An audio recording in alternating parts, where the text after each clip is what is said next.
오늘 우리에게 주신 하나님의 말씀은 마태복음 18장 1절에서 11절입니다.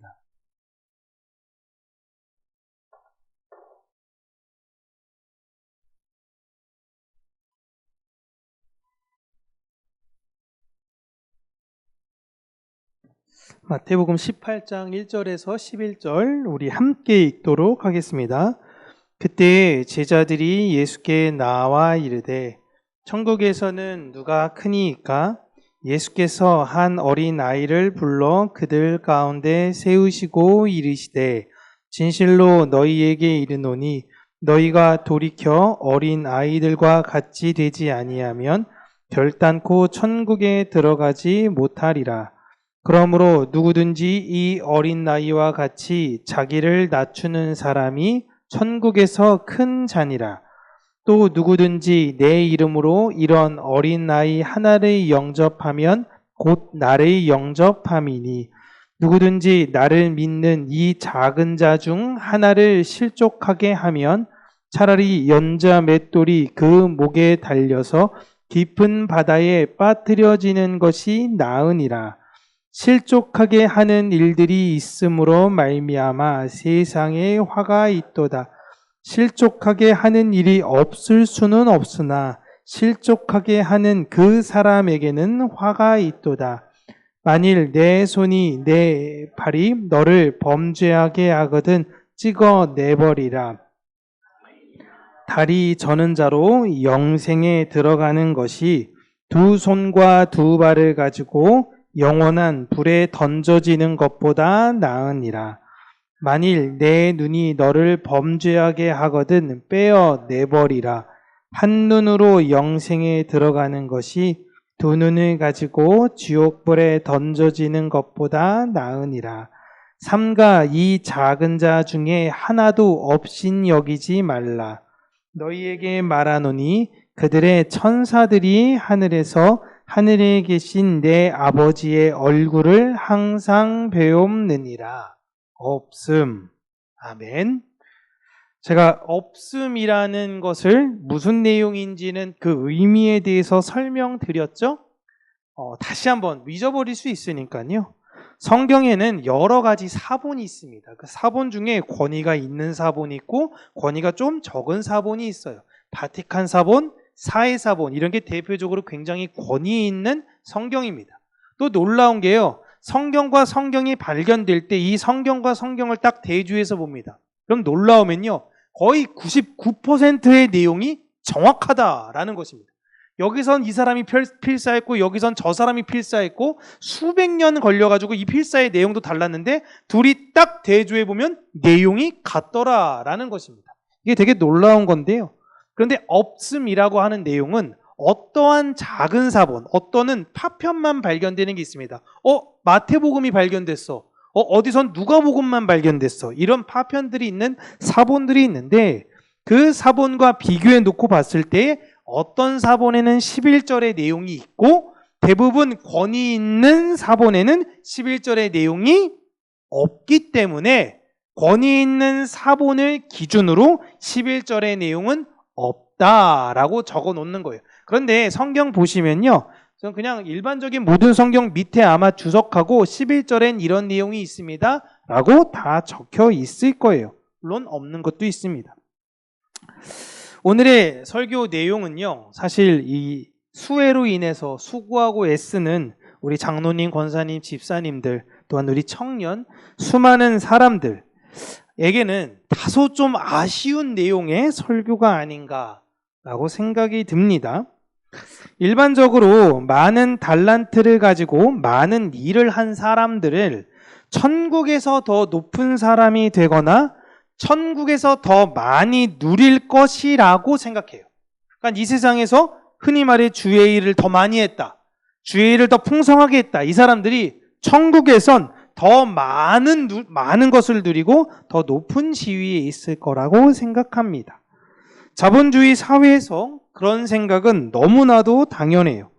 열심히 일한 사람에게 더 많은 보상이 주어지는 것이 공평하고 공정한 것이라고 생각을 합니다. 2000년 전 제자들이 가진 생각이나 지금 교회를 섬기고 있는 우리나 더 많이 일한 사람이 더 많은 것을 받아야 한다라는 것에는 동의할 거예요. 당연하다라고 생각할 겁니다. 그렇게 제자들이 지금 예수님께 하는 질문은 사실 우리가 자연스럽게 가지고 있는 생각들입니다. 교회라는 공동체에서 누구보다 열심히 봉사한 사람들은 그렇지 않은 사람보다 하나님 곁에서 많은 사랑을 받아야 해요. 이게 당연한 거예요. 이게. 그런데 어떤 일을 해야 천국에서 더 사랑을 받을 수 있느냐라는 것이 중요하겠죠. 그러면 이 사람의 일과 내 일에 대해서 차별화가 돼야 되잖아요. 어떤 일을 하나님이 더 기뻐하시느냐? 제자들은 그 기준을 알고 싶었던 겁니다. 우리는 다 천국 갈 사람들인데 천국 가서 하나님 곁에 예수 그리스도가 그 나라를 세웠을 때 예수 그리스도 곁에 누가 어떤 기준으로 그 옆에 서열로 세워질 수 있습니까? 어떤 일을 해야 하는 것이죠? 그 기준을 알고 싶었던 것입니다. 여러분 교회에서 어린이들한테 달란트 잔치라고 이야기한다고 하면서 달란트를 이렇게 매주 줍니다. 근데 달란트가 차등이 있어요. 보통 요절 외우면 1달란트, 출석하면 1달란트, 친구 데리고 오면 몇 달란트 주죠? 그렇죠. 막 그렇게 줍니다. 막 갑자기 친구를 데리고 오면 10달란트. 전 예전에 은달란트, 금달란트라는 것까지 받았어요. 그런데 전도사님이 바뀌었어요. 그리고 나서 달란트 시작을 하는데 금달란트를 적용을 안 한대요. 제가 그때 받은 상처가 엄청납니다. 그게 뭐야 이게? 내가 50달란트라는데 이게 뭐야? 이런 마음이 있었어요. 다 차등이 되다 보니까 전도가 진짜 중요한 것이구나 라고 생각해서 전도를 하는 것이 가장 귀한 것이라고 생각을 합니다. 근데 이게 시대마다 틀리죠. 전도냐? 그러면 전도에서 데리고 온 사람들을 관리하는 거냐? 아니면 교회의 어떤 시스템과 체제를 만드는 것이냐? 도대체 무엇이 더 가치 있는 일이며 많은 보상이 따르는 기준인지를 제자들이 알고 싶었던 것입니다. 그것을 놓고 토론을 벌인 거예요. 이게 귀하다, 저게 귀하다. 나는 여기서 맨날 심부름하고 오는데 내 일이 귀하다. 아니다. 돈 맡아가지고 이거 하는 것이 귀하다. 이런 것마다 다 토론이 벌어진 것입니다. 그 토론을 정리하고자 제자들이 예수님께 물어봅니다. 근데 예수님은 대답을 해주세요. 이런 거야 라고 대답을 해주시는데, 그런데 제자들이 예수님의 이 대답이 만족스럽지가 않아서 여전히 자신이 가진 생각대로 행동하고 판단하며 신앙생활을 합니다. 그래서 이 이후에도 예수님이 이런 질문을 또 들어요. 또 대답해줘요. 그런데 못 받아들이는 거예요. 내 생각과 예수님의 답변이 다르기 때문에 그런 것이죠. 여러분, 예수님은 분명히 답을 주셨습니다. 그런데 그걸 받아들이지 못하니까 많은 일을 혹은 특별한 일을 해야 상급을 많이 받고 그 상급에 따라 내가 더 높은 지위를 누릴 수 있게 되는 것이다라고 생각하는 거예요. 이게 이 세상에 여러분 당연한 세계관이에요. 이게 너무 상식적인데 예수님이 이 이야기를 안 하니까 받아들일 수가 없는 겁니다. 이 내용을 여러분 우리는 잘 받아들이셔야 돼요. 예수님이 하신 이 말씀을 그래 예수님의 의견 내 의견 다르지 이게 아니라 예수님이 왜 이렇게 말씀하셨지? 그런데 나는 왜 이렇게 생각하고 있지? 그러면 내 기준은 예수님 잘 모르시네 라는 게 아니라 내 기준을 바꾸어 예수님에게로 옮겨야 된다라는 것입니다. 이게 어려워요.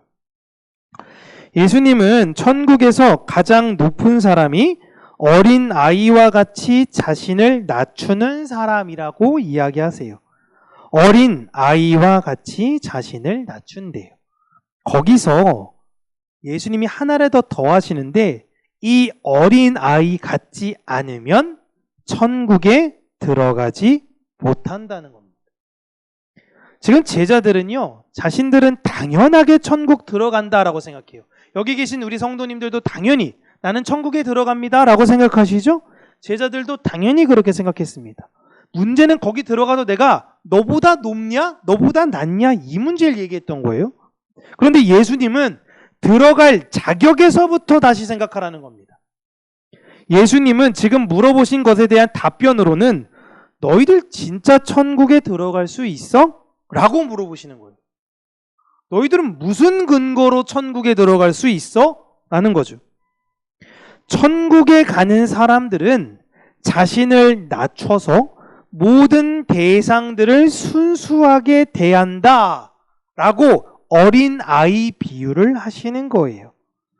만약 우리가, 특별히 저도 그렇지만 전신문신을 한 사람이 있어요. 그 문신을 전신으로 한 건 좀 다른 용어라고 또 이야기하던데 막 컬러풀하게 막 문신하신 분들이 있습니다. 네? 그런 분들이 예수님을 믿는다면 여러분, 우리야 선입, 저야 특별히 선입견이 있습니다. 좀 지우지, 좀 아니면 좀 옷 좀 긴 거 입지, 이렇게 생각하는데요. 아이들은 그럴 수 있다라고 생각합니다. 되게 신기했었어요. 그리고 요즘 문신한 크리스찬들이 진짜 많은 거 아시나요? 잘 모르시죠? 20대 남자뿐만이 아니라 여자들도요. 여기 막 여기 해서 막 몸에 문신이 상당히 많아요. 제가 인상적인 했던 분은 여기다가 이제 문신을 말씀으로, 에베소서 말씀,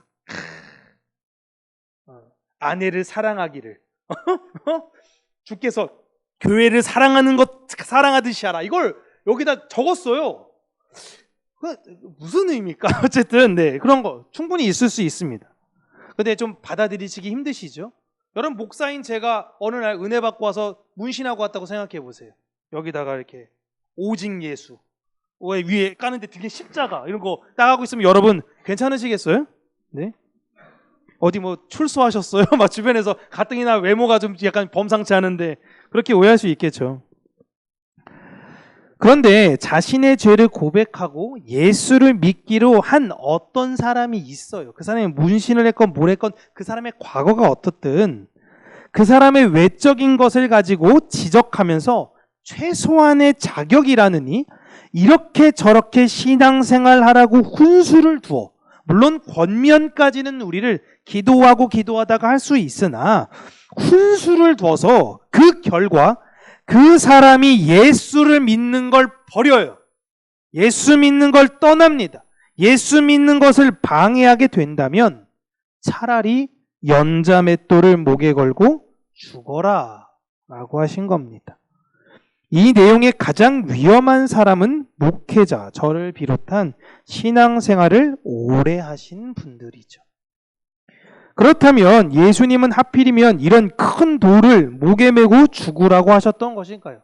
지금 우리로 비유하자면, 자, 강대상 목에다 걸고 깊은 바다에 빠져서 죽으세요, 이런 이야기한 거랑 똑같거든요. 당시에 부모를 죽이는 혹은 도덕적으로 심각한 폐륜을 저지른 사람들은요, 그냥 일반적으로 죽이지 않았습니다. 이 사람들은 어떻게 죽였냐면요, 큰 돌을 목에다 맸어요. 그리고 사람들이 보는 데서 물에다 이 사람을 집어 던졌습니다. 그러면 돌이 목에 있다 보니까요, 물이 그렇게 깊지 않아도 빠져나올 수가 없는 거예요. 머리에 그냥 박혀버려서 죽어버리니까요. 모두가 알고 있는 그 형벌을 예수님께서 인용하신 건데 잘 생각해 보세요. 도덕적 폐륜입니다. 보통은 부모가 자녀를 때리는 걸 폐륜이라고 안 하죠. 자녀가 부모를 때리는 걸 폐륜이라고 합니다. 그런데 예수님의 지금 천국은 누구냐?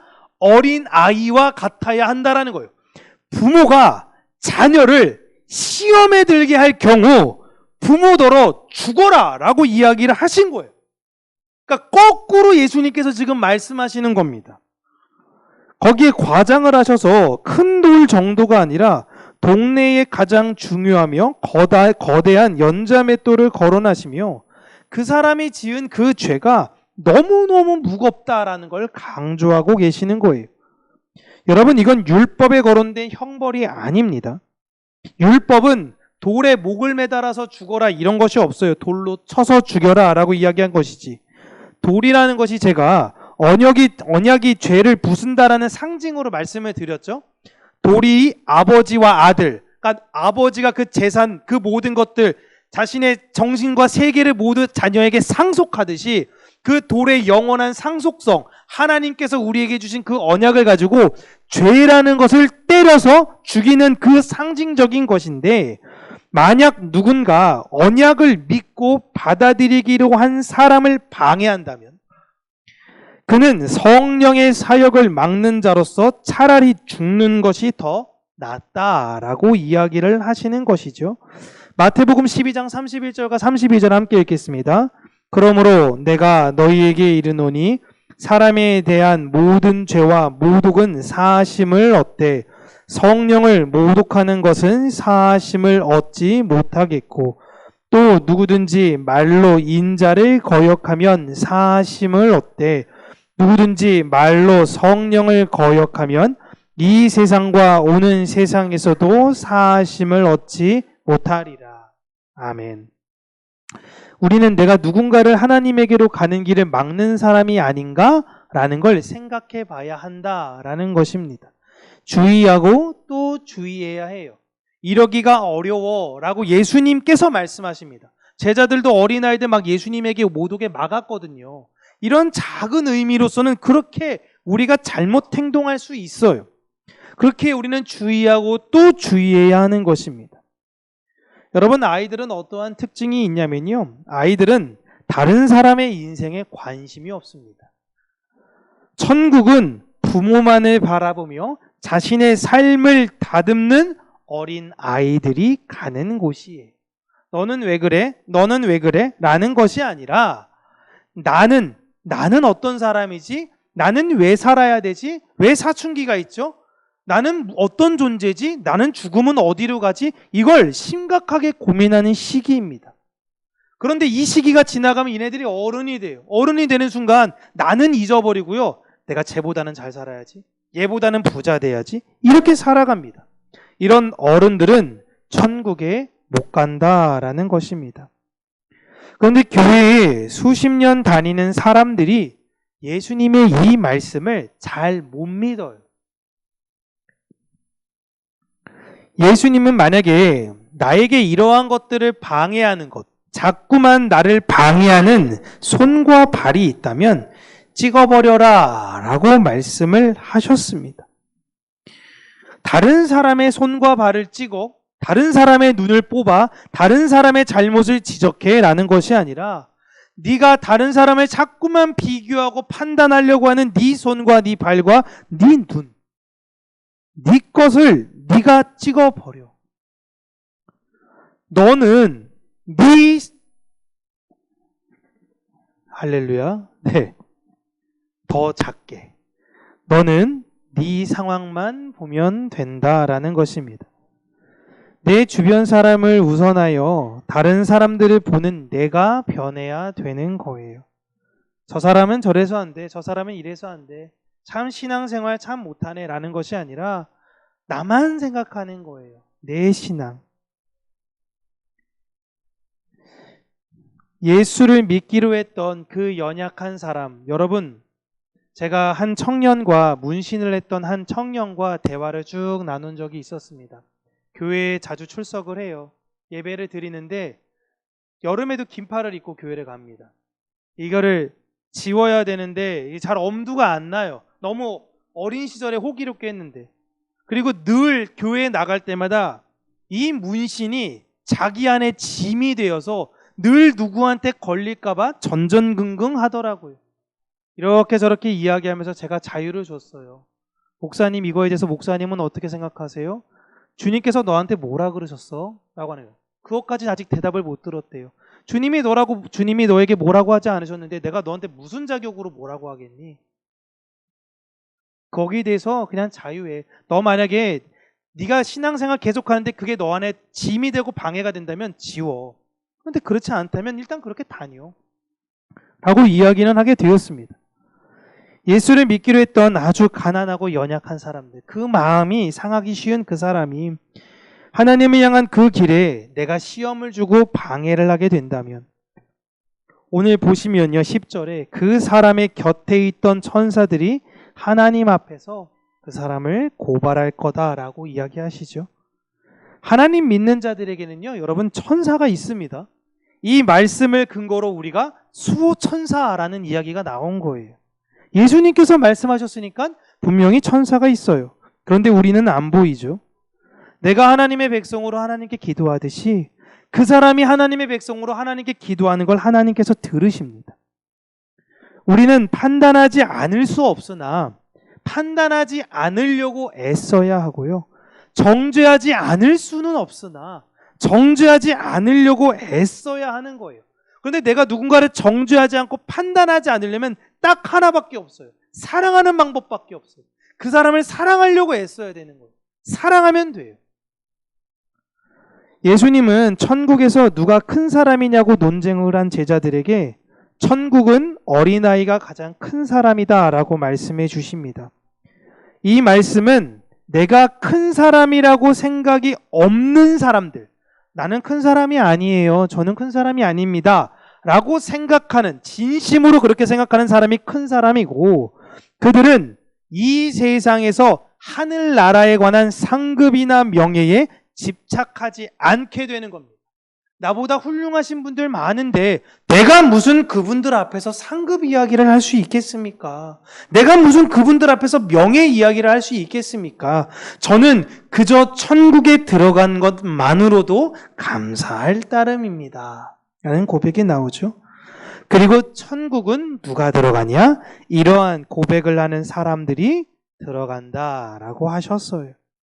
즉 천국은 상급이 있으나 없으나 그 상급에 관심이 없는 사람들이 들어가게 된다는 것이고, 그 상급에 관심이 있는 사람들은 도리어 다른 이들이 나를 몰라준다 하여 다른 이들을 오히려 시험에 빠뜨리게 될 수 있다라고 말씀을 하시는 거예요. 제가 서두에 말씀드렸다시피 오늘 본문이 참 이 수혜로 인해서 수고하고 애쓰는 우리 장로님, 권사님, 집사님, 청년 분들에게는 다시 한번 너무나 안타깝고 죄송한 마음으로 이 내용을 전합니다.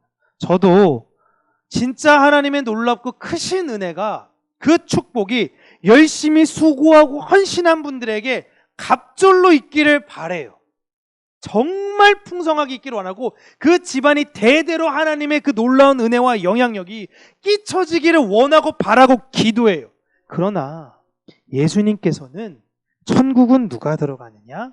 어린아이가 들어간다 라고 말씀하셨다라는 것을 우리가 다시 한번 기억하면서 내가 하고 있는 이 수고와 헌신이 나의 명예와 나의 상급을 위해서 하는 것이 아니라 예수 그리스도를 사랑하는 그 순수한 마음으로, 교회를 너무나 순수하게 사랑하는 그 마음으로 하는 진정으로 성숙한 그리스도인들이 되어지는 저와 여러분들 되시기를 주님의 이름으로 축복합니다. 기도하겠습니다.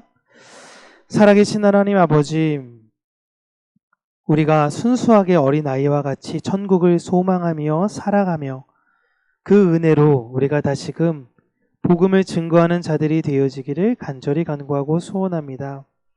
그러나 하나님, 제가 원하는 것은 특별히 수고하고 헌신하며 애쓰고 남들이 섬기지 않는 그곳에서 섬기며 남들이 수고하고 있지 않는 그곳에서 수고하고 있는 그 심령에게 하나님께서 은혜 부어주시기를 간절히 간구하고 소원합니다. 그의 집안과 그의 하고 있는 모든 일 가운데에 하나님께서 어려움이 없게 하여 주시고 그가 그 모든 것들을 기억하지 아니하며 오롯이 하나님만을 바라보며 믿음으로 달려가는 그 믿음 또한 하나님께서 부어주시되 그 가정 후손 대대로 그 믿음의 가정이 될 수 있는 은혜의 은혜를 허락하여 주시기를 간절히 간구하고 소원합니다. 하나님, 우리가 오직 십자가만을 바라보며 가는 교회가 되어지기를 소원합니다. 어렵고 힘들고 환난이 우리에게 있었지만 하나님께서 우리에게 주신 바 그 은혜의 분량대로 서로가 서로를 더욱더 뜨겁게 사랑하며 교회를 사랑하고 하나 되어져 나아가는 교회가 되어지기를 소원하오니 하나님께서 은혜 가운데 우리를 풍성케 하여 주시고 내일부터 2박 3일 동안 있을 수련회 가운데 하나님께서 모든 섬기는 손길들 가운데 그 크신 은혜 허락하여 주시고 그 섬김을 받는 아이들이 그곳에서 다시금 놀라운 하나님의 은혜와 사랑을 경험케 될 수 있는 귀하고 복된 시간이 될 수 있도록 은혜 허락하여 주시옵소서. 예수님 이름으로 기도합니다. 아멘.